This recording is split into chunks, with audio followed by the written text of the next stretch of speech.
as of Okay, so we're recording again.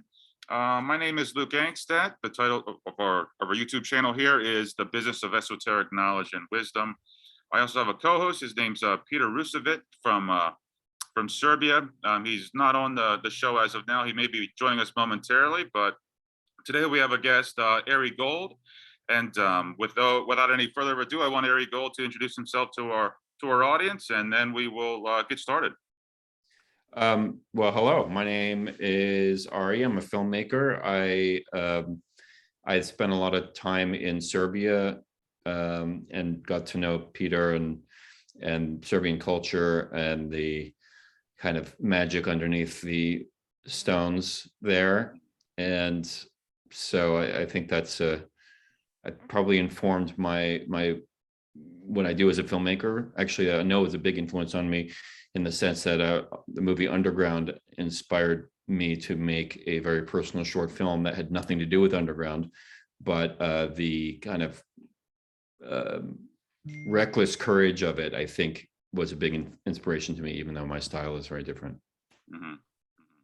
So I guess so. Peter's kind of brought you up to abreast on what our channel's about. I mean, we're having an ongoing conversation about hidden knowledge that's been intentionally suppressed by primarily world governments and organized religion. And where our conversation was the last time Peter and I were speaking, we've been having an ongoing discussion about alchemy, the history of alchemy, and how I really didn't know too much about alchemy other than for the basics that the medieval practice of turning base metals into gold. But Peter quickly brought me up to speed on the fact that it deals more with spiritual transformation, and that's what Tesla was working on 100 years ago, was this spiritual transformation. And I found it fascinating with the idea that Tesla was practicing meditation, the ancient yogi meditation. So there wasn't really a lot of trial and error and hard labor. I mean, it was one of those things where if I remember from Peter correctly, was that Tesla would sit down or lay down, he would clear his mind, and then without any trial and error, he would directly access the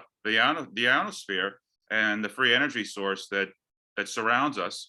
And he was able to make these well, not only just he was able to make the discoveries to eliminate illness, aging, and death ultimately. And it sounds like a tall order, but that's pretty much, I'm trying to paint the broad strokes, and Peter's much more well versed in this subject than I am.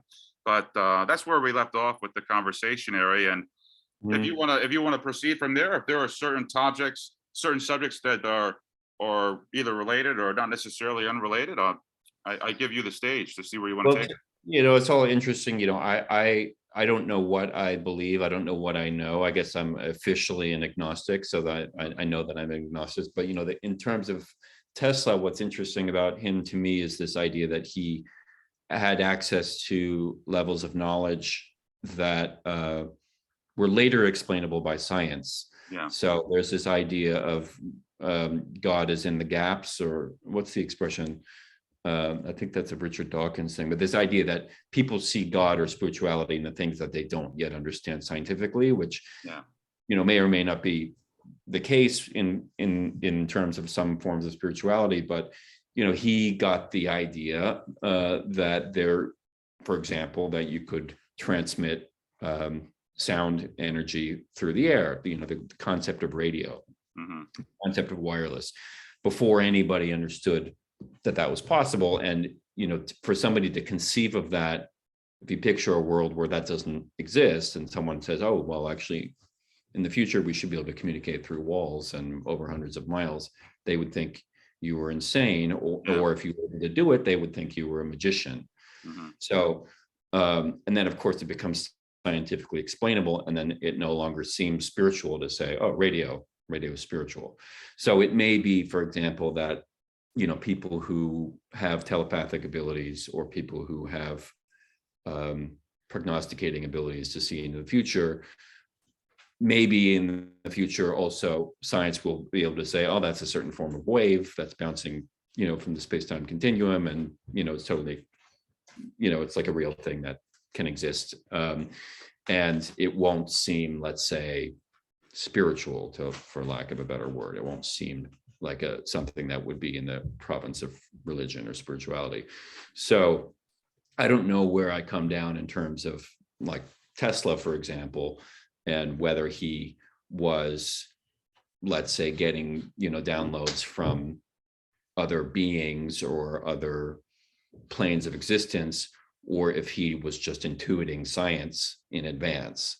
So that's my personal take on it, where, I don't know. I don't have access to secret knowledge. I mean, it's interesting that I have a friend who just last week saw or had a consultation with a seer, and she was really tripped out by what the woman said about her instincts and her past lives and all that kind of stuff. And she was like, just for me, can you have a consultation with her? I want to know what she says and if you're spooked by it. So I booked a consultation with this complete, stranger, just to see what would happen. And the woman said that I was personally connected to alchemists and that I was probably a magician in past lives. So it's funny that we're talking about alchemy now. And, again, I don't know what I make of any of it. I sense that there are waves and patterns of communication that we don't yet understand. But what the meaning of those things are, I don't know. What do you think about the idea that a lot of this information has been lost? Not so much lost, but I mean that the idea of the mystery schools and the secret societies that have kept this information from the public, and that the spiritual and scientific understanding, like how some of the discoveries, how like science, what we perceive as being on the cutting edge of science today, is corroborating discoveries and understandings that Tesla had over 100 years ago. But there's also a school of thought that says that this knowledge and wisdom is very ancient, and that it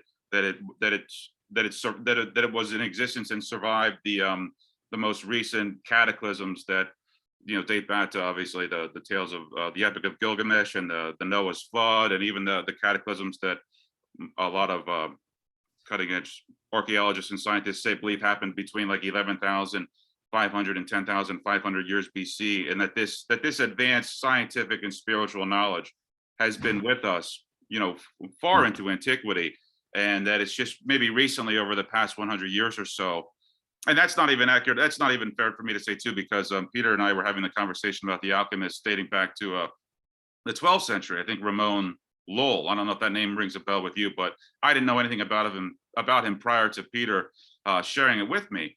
But I guess what I'm getting at is that the information that has been intentionally suppressed by various secret societies and governments is kind of breaking through the cracks, and it's coming to the surface and becoming more and more public knowledge. And we're making discoveries today, or even today, and even especially dating back to Tesla's time, over the past 100 years, a lot of this secret knowledge is coming out through conversations that Peter and I are doing, and just everyone else. I mean, other people that have, Manly P. Hall, obviously David Icke, I mean, Jordan Maxwell, Bill Cooper. I mean, I'm just throwing names out there, but this information and wisdom and knowledge that has been hitherto suppressed and intentionally kept from people is coming out. And what we're discovering is that it is very old, Ari. Yeah. Yeah. I mean, certainly Manly Hall was on the forefront of trying to find a framework for the way all these different traditions, esoteric traditions, were touching each other. And I love going to the Philosophical Research Society out in LA, and there's a level to which anything that we could call esoteric knowledge, I think, is also at risk of going into quackery. And so, like, how do you find the difference? Because somebody says something secret and suppressed knowledge doesn't mean that they're right. And so, well, you have to test it, right? I mean, you test it, and then by the fruit of it, right? I mean, you can tell a tree by its fruit, and I guess. So you have there's Rupert Sheldrake, who's been studying telepathy. He's trying to apply the scientific method to that subject, for example. So we'll do like a telephone telepathy test, where he'll get people to get a group of friends, and you have one friend who's on the receiving end of a phone call, and the other one of them will call. Let's say there's 4 friends calling the one person, right? And he's in his test claims that the person receiving the call, when the phone rings without looking at it, they'll know which friend is calling more than the 25% that it Really? technically should be, Mhm. right? Mhm. So, his suggestion there is that there is a telepathic wave, or, whether you want to take a religious or scientific approach to it, but there is something that's being communicated, and he's really putting it to these tests. Someone like David Icke, I don't even, Icky or Ike, David Icke. Okay, so a lot of what he says to me is pretty, um, like I'm not buying it. I'll say, It tests the bounds of plausibility. It certainly does. Yeah. to put it mildly, but someone like Richard Sheldrake, who's applying the scientific method, and he's just not getting a download from the spirits. Tesla was getting a download from the spirits, but then he spent his life trying to prove these things and was able to. So that's a very different way of approaching, if you're getting, access to what might be considered esoteric knowledge, and then you got to prove it in the real world and not just proclaim it. Mm-hmm. So, once you have someone proclaiming something without proving it, then to me, it's at risk of becoming, at best, a religion of the future, that's based on, somebody said something because they saw it that way and they're convincing for whatever reason. But, and humans craving sense and form to chaos will put together patterns and say, okay, this is, a certain type of, let's say, conspiracy of suppression of ideas, as opposed to like, okay, this is a random set of things that didn't quite fit together and it fell out of favor. In the case of someone like Tesla, he clearly was pushing the boundaries of of knowledge and of the practicality of his knowledge. And in the case of like, he was funded. An interesting thing with him is like, he did have financial backing. He did have people like Westinghouse, who threw a lot of money into trying to test his theories. Whether that was suppressed by the FBI, whether his papers were taken from his apartment where he died in, which is, there's a whole theory that there were solutions to his technical theories that have been taken and suppressed and sort of eaten up by whether it's like deep state or secret societies or whatever. But I look at that and I'm like, well, if he really had the solution, why wouldn't he put it out when he was alive? That's my question. Yeah, that is a great question too. Yeah, that is. Yeah. And it's kind of, it feels good to imagine that he was always right and that he was suppressed. But I personally, in my research of it, haven't seen the evidence of that. I've seen like actually, an investor who really tried to make it happen. And obviously there was a question of like, well, how are you going to pay for free electricity? And maybe people didn't want to have, in the case of free electricity, like, okay, I can understand if you're an energy baron, that's not such a sexy idea. But what's your perspective? I mean, do you really feel like this stuff is coming out in a way that's different than it might have been coming out, let's say, for someone in the 15th century who was, working on turning rocks into gold? I think that's something I'm trying to nail down with Peter too, is that is there anywhere where there is where the storehouse of knowledge is that doesn't reside solely in the hands of say the Vatican or various world government leaders? Because I want to know. I mean, but I guess as far as alchemy, like I said, I'm not nearly as well. I'm not well versed in the subject of alchemy.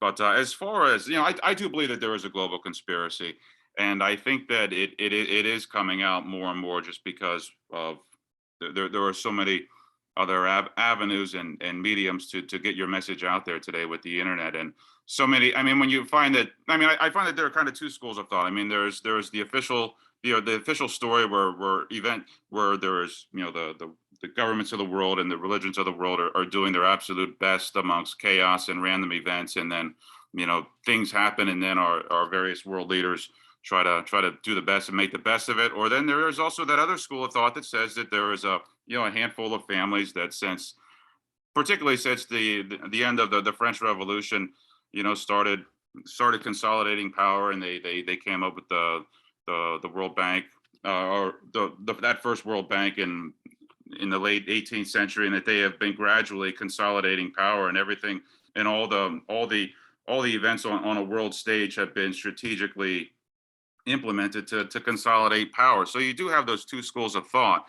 And most people, I find that most people it's very rare to find somebody who's studied the global conspiracy and studied the global conspiracy in great detail and say, you know what, I haven't found anything.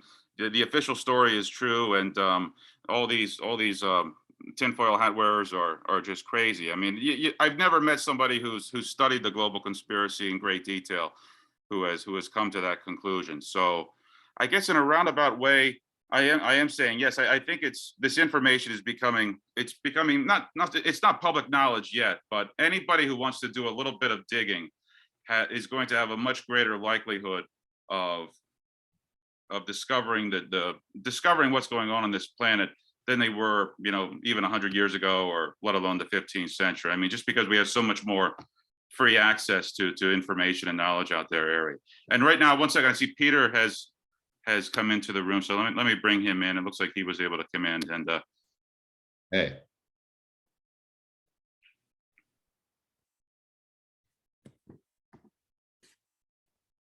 Hey, Ari, how you doing, my friend? I'm good. How are you? I'm doing excellent. I'm so happy to see you. Hey, Luke, how you hey, doing? Peter, and Ari, to what there was another point that you made earlier that I wanted to bring up. I wanted to comment on before I lost my train of thought. But you were talking about connecting the dots and seeing a global how you can see a conspiracy and everything, and I think that and how and it does lend itself to falling into quackery, and I completely agree with you on that. And I think that's because the universe. I see the universe as a single living, breathing organism having an experience, and human beings are like avatars or vehicles by which this greater infinite eternal consciousness, this cosmic organism, is able to have an experience. So just by default of that, like a guy like David Icke, who sees billions upon billions of connecting the dots everywhere throughout all of history. I mean, it certainly lends itself. It's easy for it to lend itself to quackery because ultimately everything is interconnected, and it's just a matter of where do we want to take it, and how far down the rabbit hole do we want to go, and how far up our own arses do we want to go with it. But Yeah, I mean that's always the question for me, because there's a seductiveness to these kinds of, when you're seeing patterns, you see the pattern, and then you assume, post hoc ergo propter hoc, you assume that because after the fact they're before the fact, but doesn't actually prove that something is there for the reason that you ascribe to it. And so I see a lot of that type of thinking in so-called conspiracy thinking. At the same time, there are nefarious forces, and there are nefarious activities. And so, for me, it's like, okay, people are sensing correctly that there's, shit is not being delivered the way people say it is. And at the same time, then people jump to a conclusion based on certain patterns that they see. I think there's a real risk of either, quackery or kind of dangerous blaming that can actually really hurt society. And as someone who meditates and tries to always do my best in my own soul to like be a more connected and elevated person, so, I can get a smell off of some people who start seeing these links where I'm like, the link is based on a trauma in their own life and their own mind, not based on reality. And in some cases it can be really, really toxic, because some of those people become very convincing because they're so convinced of it. And I think in terms of like the powers that be, like, you know, there's so much incompetence out there that like to keep this level of like multifamily, multi-century conspiracy like under wraps and actually keep it going, like doesn't take into account how lame ass people are now. They just can't get their shit together. They can barely like tie their shoes in the morning, much less keep thousands of, you know, have thousands of people, you know, let's say someone who, you know, is a flat earther, for example, and they're like, well, all the pilots are in on the scam. You know, I've talked to people who say that, and they're, you know, airplane pilots are in on the scam, and the window on the airplane is bent to make you think that the earth is curved. And it's like, how many people do you have to keep in on that scam, you know, to convince yourself that, let's say, the earth is flat and this, you know, the firmament is a cup with holes in it. That's a lot of pilots that you have to keep in on the conspiracy. And so that's one example where I'm like, I don't, you know, I'm not sure I'm going to be able to go with that, you know, for example, or actually put another way, I'm not going to be able to go with that. But the people who do go with that have a similar pattern, way of looking at patterns that some of the, you know, more rabbit hole type thinking, I think, risks doing. So I hope that sort of made sense. It absolutely does. Yeah, because there's just no end to it. And with the interrelations and the connecting of the dots, not just presently, but all throughout history. And I think that I'm repeating myself, but ultimately I see it coming back to it. It comes down to the fact that it is, because everything is interrelated. And I see the universe as a single living, breathing, cohesive organism having an experience through all of infinity and eternity. And these points of reference and points of perspective having an experience in a human body.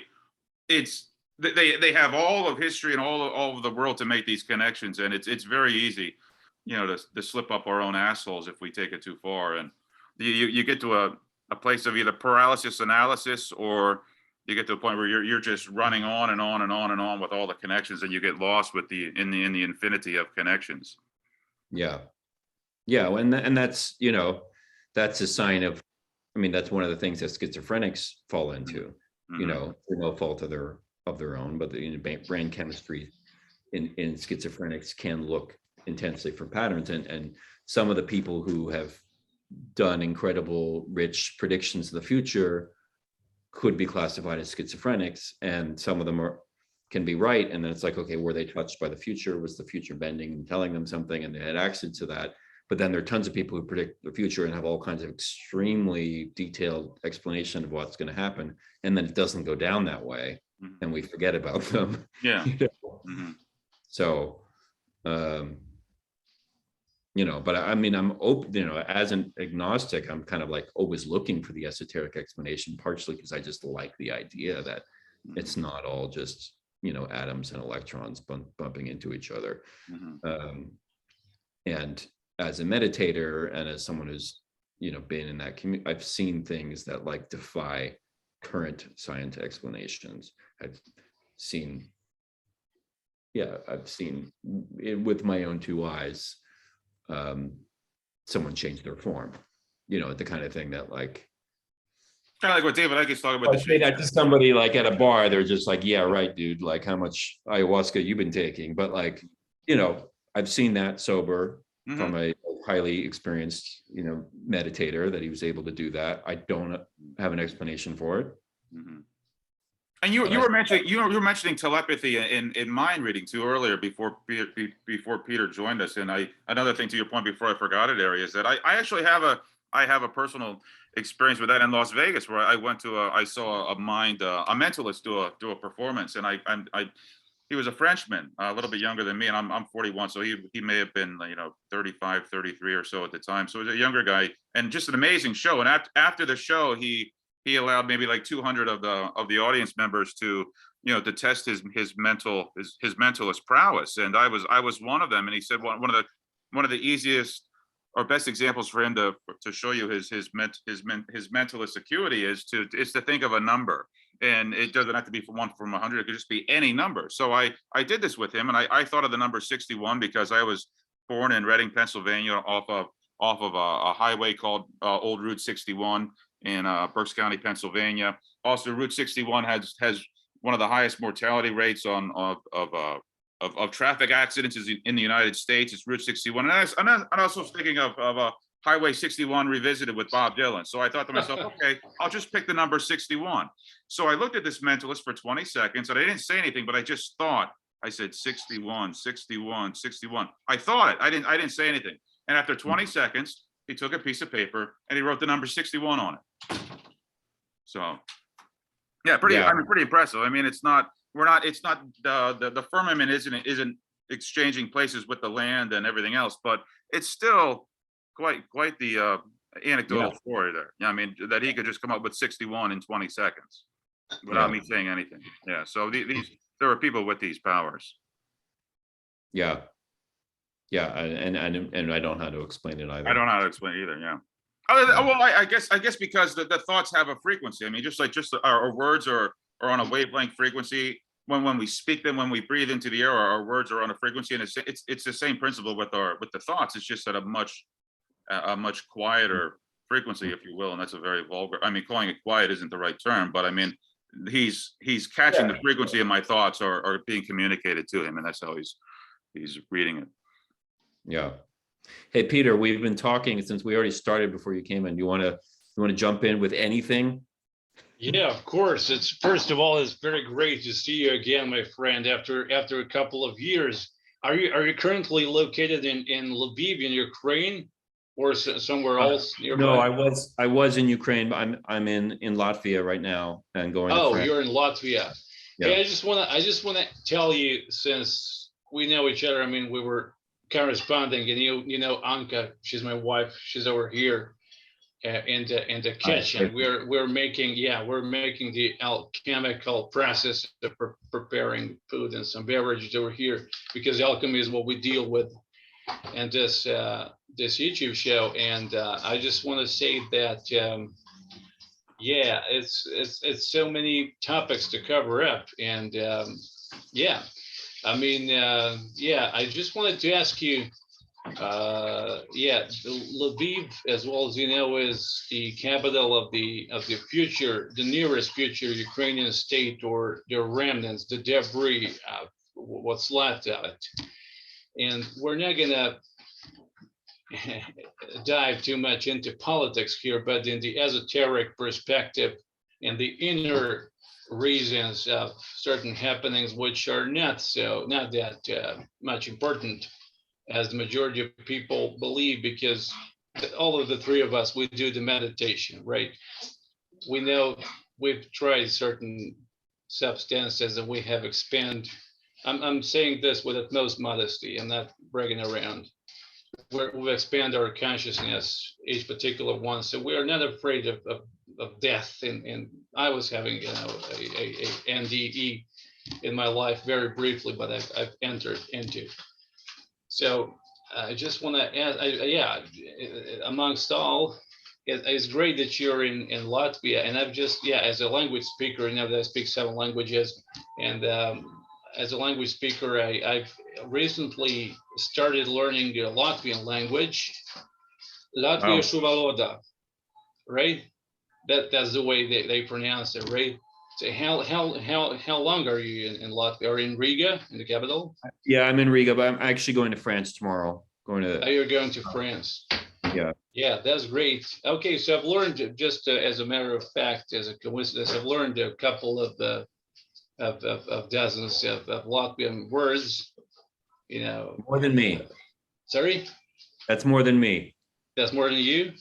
Yeah. Okay, I've never been to, still to this day, but I'm planning to go. Like, for example, they use the word sviests for butter.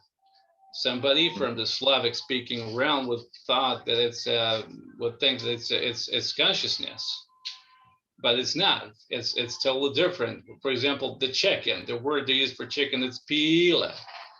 It's Serbian, it's similar to Serbian word for it. So it's a very well, this that's language. I was just in Brazil, and I'll share this, and we can all research this one and see if this guy's out to lunch or onto something. But a guy I met in Brazil, a British guy who anyway, really cool guy, but he said something about the Garden of Eden and the story of Adam and Eve and the apple, and he said that it wasn't originally an apple, and that's obvious, and it was a pomegranate, right? So he says it's a pomegranate, and I've heard other people say it was a magic mushroom, but that's a whole other subject. But he said it was a pomegranate, and that pomegranate was a synonym for choice.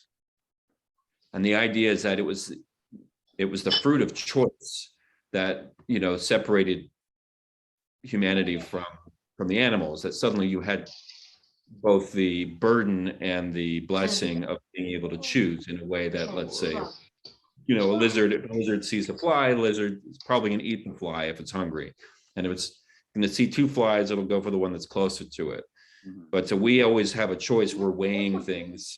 We're deciding between, one thing and the next. And that is really what, allows us to think in the way that humans think.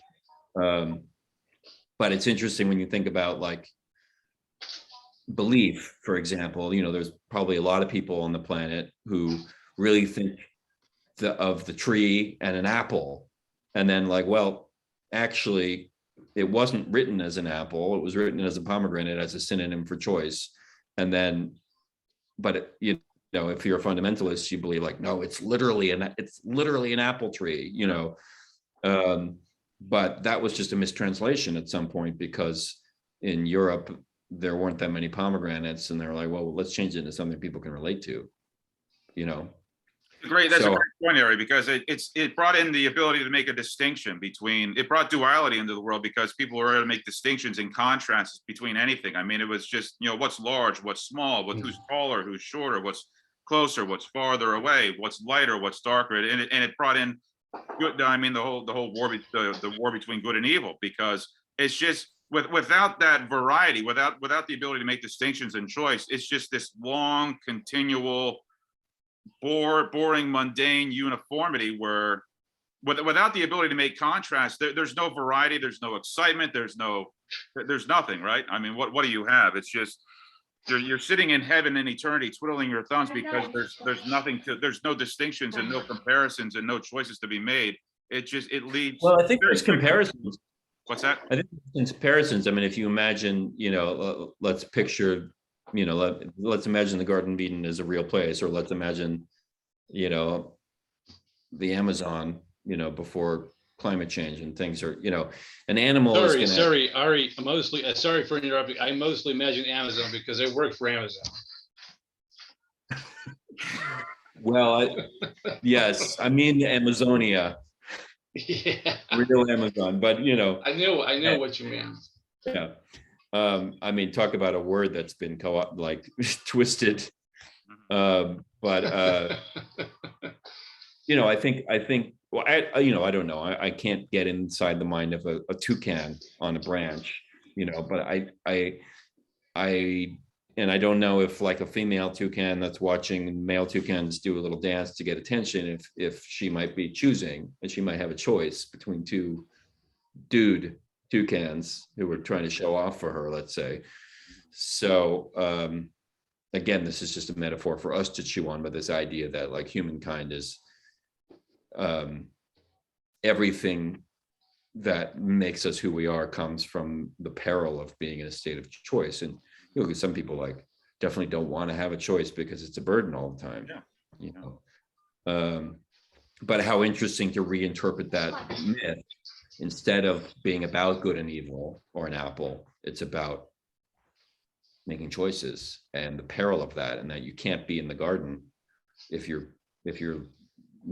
living in a psychology of decisions, because the garden's all about, you eat this, I'll reproduce with this, and I'm just living in that state of flow.